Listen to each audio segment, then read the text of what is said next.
Greetings! Happy Hoodoo Heritage Month. In honor of Hoodoo Heritage Month, I have decided for every Monday, Wednesday, and Friday for the remainder of this month to present some passages from the types of literature that our ancestors wrote that is steeped in hoodoo. This idea was inspired by one of my favorite authors, Nnedi Okorafor, an Igbo-American writer who writes African Jujuism and African Futurism. And what Nnedi Okorafor did was she made the distinction between what she does, which is African Jujuism and Afrofuturism and African Futurism, and the genre of Afrofuturism. So my area of expertise, the area that I am researching, the area that I am writing my dissertation in, and the type of literature that has always drawn me and that has molded me is what is generally called Afrofuturism.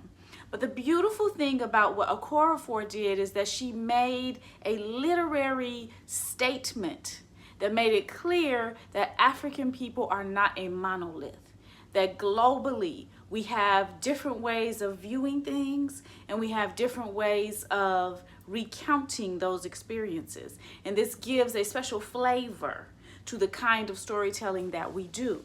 So she referred to the storytelling that is done from her Igbo perspective as African Jujuism. It has West Africa at the center, and it is a West African way of storytelling with huge West African elements, specifically West African spiritual elements. After understanding and reading her description and definition of African Jujuism, I then began to say, well, then what is the way that we write from an African American spiritual perspective? How does hoodoo inform our literature? And in informing our literature, what does hoodoo do to the way that we tell stories and the way that we recount our experiences? And so the term that I coined for hoodoo-centered literature is Mojoism. And so many of our great literary works are Mojoism. They have hoodoo at their center, and mojo, of course, being one of the operative words in the traditional spiritual system of hoodoo. And we use that hoodoo, we work outward from that hoodoo to tell the story. So what I want to do, one of the ways of introducing Mojoism to the world, but in addition to that, one of the ways of making sure that we keep our literature alive and that we live in it, that we live in our own unique way of telling our stories, and that we live in our own unique way of recounting our experiences. I wanted to share every Monday, Wednesday, and Friday for the rest of this month, which is Hoodoo Heritage Month, which, as you all know, is also my birth month, I want to every Monday, Wednesday, and Friday come and share a beautiful passage from a piece of literary work that would be classified as Mojoism. So we're going to begin, of course, at the beginning. And we're going to begin with the midwife, the creatrix, the matrix of Mojoism, the matrix of African American spiritual literature. And we must begin with Mama Zora Neale Hurston. And so we'll begin with one of the greatest love stories ever written. It is the love story of a Black woman falling deeply in love with herself and using this self-love to to liberate herself so that she can then experience life. So this is, of course, Their Eyes Were Watching God. So the passage that I'm going to share with you today, for the first part of our Month of Mojoism, which is what I'm calling it, is the first passage in chapter 1 of Their Eyes Were Watching God. Ships at a distance have every man's wish on board. For some they come in with the tide. For others they sail forever on the horizon, never out of sight, never landing until the watcher turns his eyes away in resignation, his dreams mocked to death by time. That is the life of men. Now, women forget all of those things that they don't want to remember and remember everything that they don't want to forget. The dream is the truth.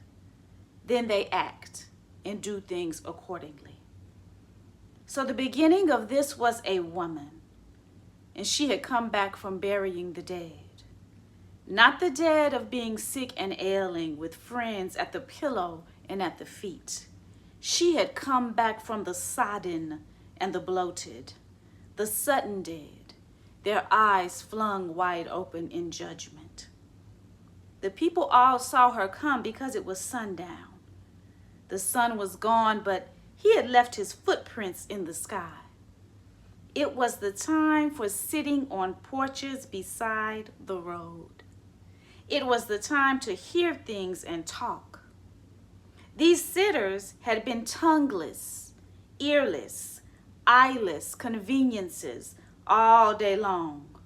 Mules and other brutes had occupied their skins.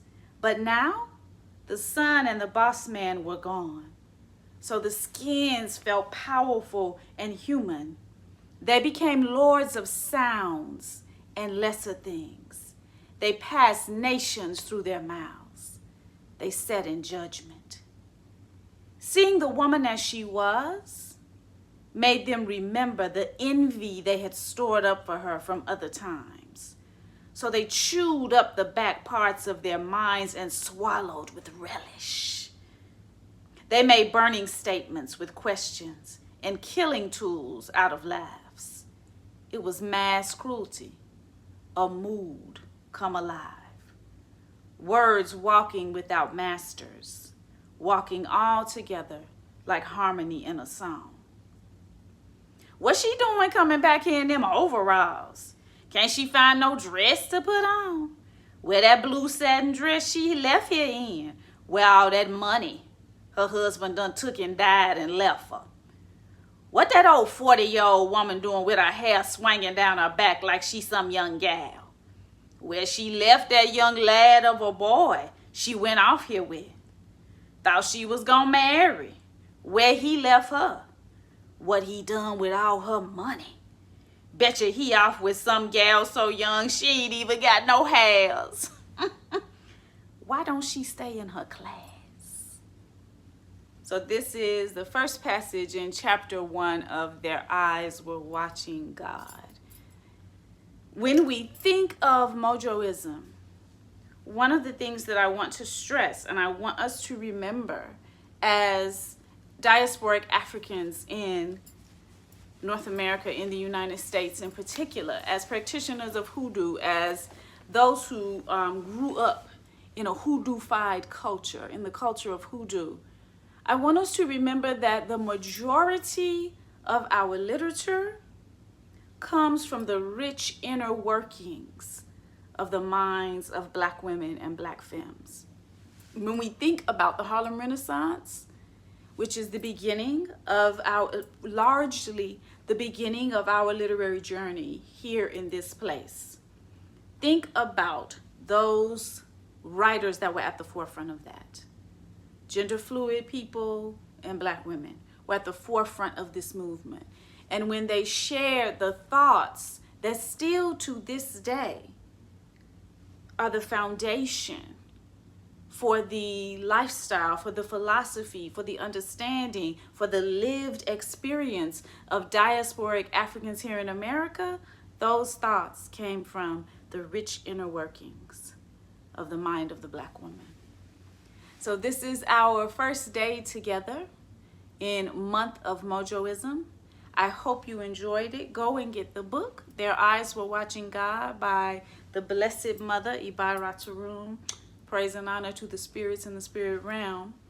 The Blessed Mother Zora Neale Hurston. I strongly also suggest that you listen to the Audible version with Blessed Mother Ruby D. Ibara Tarun reading it. It is a magnificent piece of literature, and it will allow you to go within and to study certain parts of yourself, which is one of the reasons that Mojoism exists. Our hoodoo literature, this is one of the reasons that it exists. It is a place and a space where we can safely be self-reflective. So, all right, this is our Monday night coming together. This is our Monday night passage, and I will see you all on Wednesday. Enjoy the rest of your evening. Ecstasy, abundance, and bliss to all of those within the sound of my voice who are wishing the same for me and mine. And as always, we wish the lessons of life on those who are ignorant enough to wish us otherwise. Peace, y'all.